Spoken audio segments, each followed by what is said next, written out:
राजस्थान की शान जयपुर। जयपुर अपनी समृद्ध भवन निर्माण परंपरा, सरस संस्कृति और ऐतिहासिक महत्व के लिए प्रसिद्ध है। इन्हीं धरोहरों में एक है यहाँ की लोक कलाएं। लोक वार्ताओं का धनी राजस्थान लोक राग का भी धनी है। कहते हैं यहाँ बच्चा अगर रोता भी है तो वो भी सुर में रोता है। इन्हीं लोक कलाओं में से एक लोक कला है जयपुर का लोक नाट्य शैली तमाशा, जिसे जयपुर के राजा राम सिंह के शासन में श्री बंशीधर जी भट्ट द्वारा शुरू किया गया। लगभग 250 साल पुरानी इस लोक कला को आज भी संजो कर रखा हुआ है जयपुर के भट्ट परिवार ने, जो कि पीढ़ी दर पीढ़ी इस लुप्त होती जा रही लोक कला का प्रस्तुतिकरण जयपुर में करता आ रहा है। तमाशा गायकी प्रधान लोक शैली है, जिसमें कई रागों का समावेश है। स्वर और लय का ज्ञान तमाशे के प्रशिक्षण का एक अनिवार्य और निरंतर अंग है। इसमें कई वाद्य यंत्र जैसे तबला, हारमोनियम एवं सारंगी का प्रयोग होता है। तमाशा में कई आख्यान और प्रख्यान प्रस्तुत किए जाते हैं, जैसे रांझा हीर, जोगी जोगन, राजा भर्तहरि एवं गोपीचंद। तमाशा ज्यादातर खुले मंच या फिर जमीन पर किया जाता है। जयपुर में ब्रह्मपुरी के प्रमुख स्थान जैसे छोटा अखाड़ा, बड़ा अखाड़ा, ये अखाड़े आज भी उसी रूप में उपस्थित हैं। तमाशों का नियमित प्रदर्शन जो विशिष्ट त्योहारों जैसे होली, दीपावली, रामनवमी आदि के अवसर पर इन अखाड़ों में तमाशों के समय एक विस्तृत समुदाय आज भी उपस्थित होकर इन तमाशों का आनंद लेता है। आज टेलीविजन और इंटरनेट का युग है और मनोरंजन के माध्यम बढ़ते जा रहे हैं। आज के आधुनिक काल में धीरे धीरे ये पारंपरिक लोक कला अब विलुप्त होती जा रही है।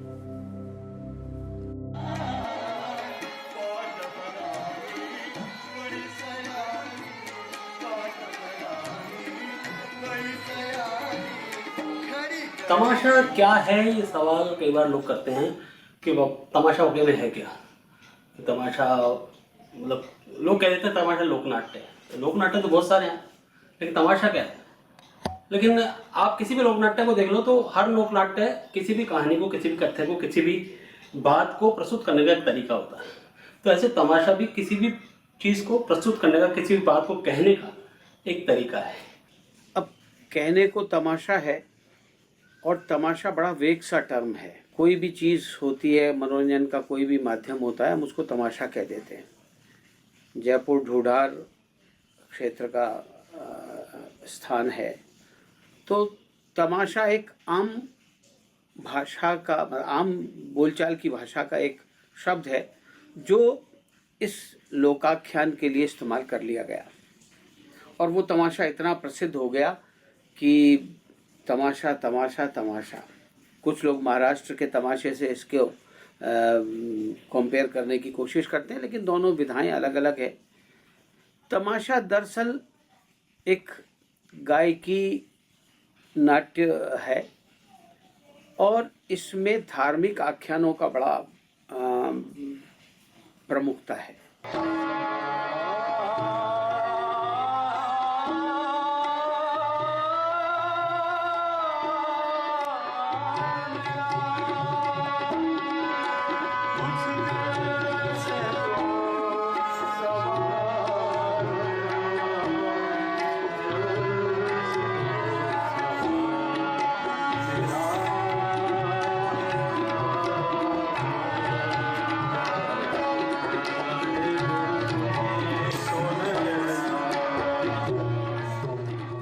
तमाशे का प्रस्तुतिकरण जो है, प्रेजेंटेशन जिसको कहते हैं, वो प्रेजेंटेशन है। आप किसी कमरे में भी कर सकते हैं, किसी चौराहे पे भी कर सकते हैं, किसी चौकी पे भी कर सकते हैं, खुले में भी कर सकते हैं, अखाड़ों में कर सकते हैं, क्योंकि ये अखाड़ों का खेल है। पहले अखाड़ों में हुआ करते थे तमाशे। पीली का अखाड़ा, छोटा अखाड़ा, बड़ा अखाड़ा, बाराबाई का चौराहा, जागेश्वर का मंदिर, तारकेश्वर का मंदिर, भिड्डों का रास्ता, ये खजाने वाला को रास्ता, कई चौकड़ियों में पहले तमाशे हुआ करते थे। और हमारे वंशज इस तमाशे को करते थे। और प्रस्तुतिकरण का मतलब यही है कि जहां जिसको कहते हैं कि नुक्कड़ भी एक तमाशा का रूप है, नौटंकी भी एक तमाशा का रूप है, यात्रा भी एक तमाशा का रूप है, महाराष्ट्र का तमाशा भी एक तमाशा है। लेकिन उस तमाशे में और हमारे तमाशे में एक चीज बिल्कुल क्या, सारी चीजें डिफरेंट मिलेगी, क्योंकि हमारा क्लासिकल बेस है। चारों तरफ हमारे दर्शक बैठते, चारों तरफ जब तमाशा प्रस्तुत होता है, चाहे वो आमेर में लो, चाहे ब्रह्मपुरी में लो, चाहे अखाड़ों में लो, चाहे मैं अपने कमरे में करूं, चाहे और कहीं मंच पे करूं, चाहे प्रोसेनियम करूं, चाहे एरिना थिएटर में करूं, चारों तरफ मेरे पब्लिक होगी और बीच में कलाकार अपनी प्रस्तुति देता है।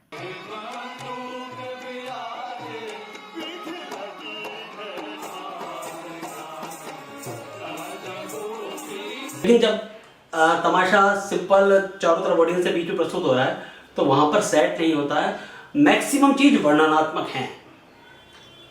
अगर रांझा अपने महल का वर्णन कर रहा है कि बादल महल थे आसमान, मकरानों के पायखान, तख्त बिछड़ा आलीशान, तो वो सब वर्णनात्मक है, वो बोलता है और दर्शक कल्पना करता है कि ऐसा होगा।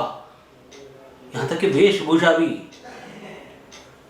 हीरो का सिर पे लपेटा, ये सब है नहीं, वो बोल रहा है कि मैंने ये पहन रखा है और लोग विश्वास करते हैं उसके बोलने पर कि हाँ उसने पहन रखा है भैया। अधिकतर लोक विधाओं में ऐसा ही रहा है कि बीच में परफॉर्म हो रहा है, चारों तरफ ऑडियंस बैठे हैं और जो कलाकार है वो अपनी एक ही बात को 4 जगह रिपीट करता था।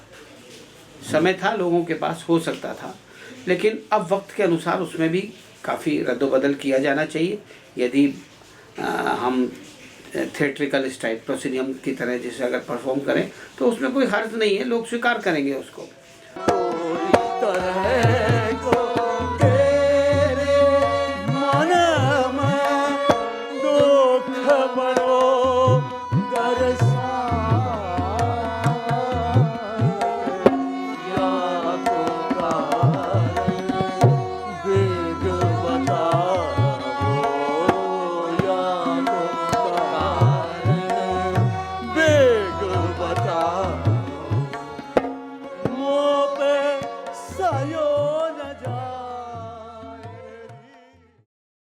तमाशा एक ऐसी अनूठी कृति है संगीत की, जो संगीत प्रधान शैली है, जिसको भट्ट परिवार के प्रथम पुरुष जिसको कहते हैं तमाशा के, क्योंकि जो जनक थे तमाशा के वो थे स्वर्गीय बंशीधर जी भट्ट, जिन्होंने गुणिजन खाने में इस तमाशे को बनाया, तमाशे को एक रूप दिया।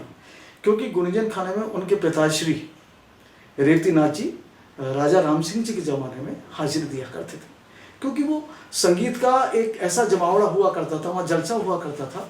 और खुद राम सिंह जी खुद संगीत के संस्कृति के उपासक थे और वो खुद एक तो अच्छे जानकार थे, समझदार थे, और उन्होंने अपने पूरे रियासत में एक तरीके से गुणिजन खाना चलाते थे, जहाँ गुणी लोग अपनी हाजिरी दिया करते थे और जो हर चीज़ में माहिर थे, जिसको कहते हैं पंडित। आज हम डॉक्टर करते हैं, उस वक्त पंडित कहा करते थे। तो पंडित रेवतीनाथ जी वहाँ थे। उसके बाद स्वर्गीय बंशीधर जी भट्ट आए। बंशीधर जी भट्ट अपने पिता की तलाश में दुनिया की खाक छानते हुए हर जगह वो अपने को ढूंढते, अपने पिताजी को ढूंढते हुए जयपुर गुणिजन खाने में पहुँचे। तो जब वो गाते हुए आ रहे थे तो रास्ते में विघ्न होता है कि जलसे में विघ्न हुआ। तो राजा राम सिंह जी ने अपने पुरोहित जी से कहा कि कौन है ऐसा जो इस जलसे में विघ्न पैदा कर रहा है, उसको लेकर आओ। तो पुरोहित जी गए, और पुरोहित जी गए तब उनको देखा कि दाढ़ी वाला बड़ा चोगा पहने हुए एक दूर लंबा चौड़ा आदमी आ रहा है।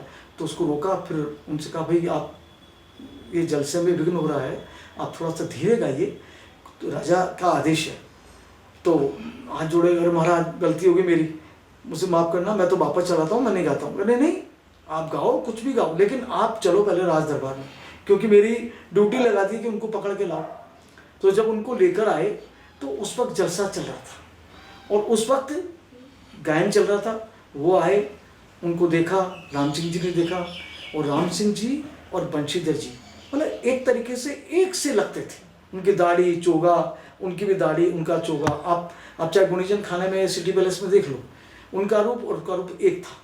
तो वो आए और जब देखा उनको कि आपको आने के साथ, मैं तो अपने पिता की तलाश में आया हूँ और मेरा नाम बंशीधर भट्ट है, गायक हूँ, अगर आपकी गलती हो तो मुझे माफ़ करना, मैं चला जाता हूँ। कि नहीं नहीं, आप बहुत अच्छे गायक हो, उच्च श्रेणी के आपके कंठ हैं, गायन है, तो आप भी, ये जलसा चलता है, आप भी कोई ऐसी रचना रचो। और आप किसकी तलाश में आए? तो पता पड़ा कि रेवती नाथ जी बैठे थे। उन्होंने देखा ये तो मेरा बेटा है, अगर मेरा बेटा यहाँ आ गया तो मेरी हाजिरी खत्म।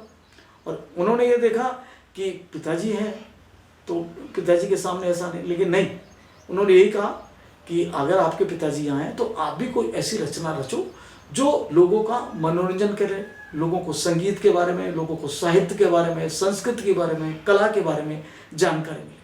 तब जाकर के तमाशा, यानी तमाम सब चीज़ों को लेकर के, जिसमें संगीत है, नृत्य है, अभिनय है, जिसको कहते हैं भावना है, भावात्मक है, और संगीत के साथ साथ वो शैली है जो एक लोगों को जोड़ती है।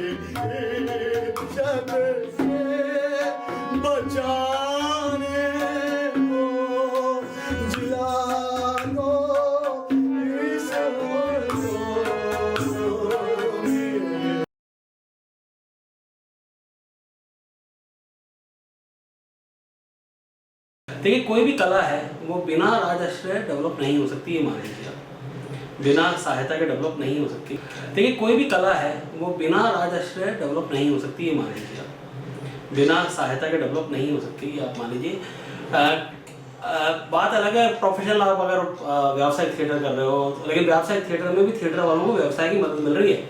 करना वाला कोई और है और उसको चलाने वाला कोई और है। थिएटर कंपनियां अगर कलाकारों को चला रही हैं तो वो व्यावसायिक थिएटर, जैसा पार्श्व थिएटर हुआ करता था, तो इसी तरह पहले तमाशा भी व्यावसायिक थिएटर था, क्योंकि राजघराना से चलाया करता था। लेकिन राजघरानों के बाद की जिम्मेदारी कलाकार पर ही आ गई कि तुम ही आर्टिस्ट ढूंढो और तुम ही जगह ढूंढो और तुम ही तमाशा करो और तुम ही सोर्स ढूंढो, कैसे पैसा आएगा ये भी तुम ही ढूंढो। आज के समय में एक बड़ा प्रश्न ये है कि तमाशे का पुनर्जीवन कैसे हो। कुछ लोगों की मान्यता है कि सरकार इसको आश्रित करे। अरे भाई, सरकार के करने से तमाशा जीवित नहीं होगा, या अनुदान देने से तमाशा जीवित नहीं होगा, या नगर निगम का माइक लगाने से तमाशा जीवित नहीं होगा। तमाशा जीवित रखने के लिए सबसे बड़ी बात ये है कि साधना पर बल देना पड़ेगा। साधना पर बल देना पड़ेगा, उन स्वरों को अपने अंदर ढालना पड़ेगा, ये बहुत ज़रूरी है। तमाशे के लिए ऐसी वर्कशॉप्स लगाई जाए जिसमें शास्त्रीय संगीत सिखाया जाए और फिर उसमें तमाशे की चीज़ें सिखाई जाए, वो बहुत ज़रूरी है। यही कहना चाहता हूँ कि कला से कलाकारों को सहयोग करें और हर कला को अक्षुण्ण रखने का प्रयास करें, क्योंकि ये मेरा ही प्रयास नहीं है। गुणीजन खाना, राजा महाराजाओं ने कला को बचाए रखा, तो सरकार तो अपनी है, बचाए रखने का प्रयास करें। यही कहना चाहूँगा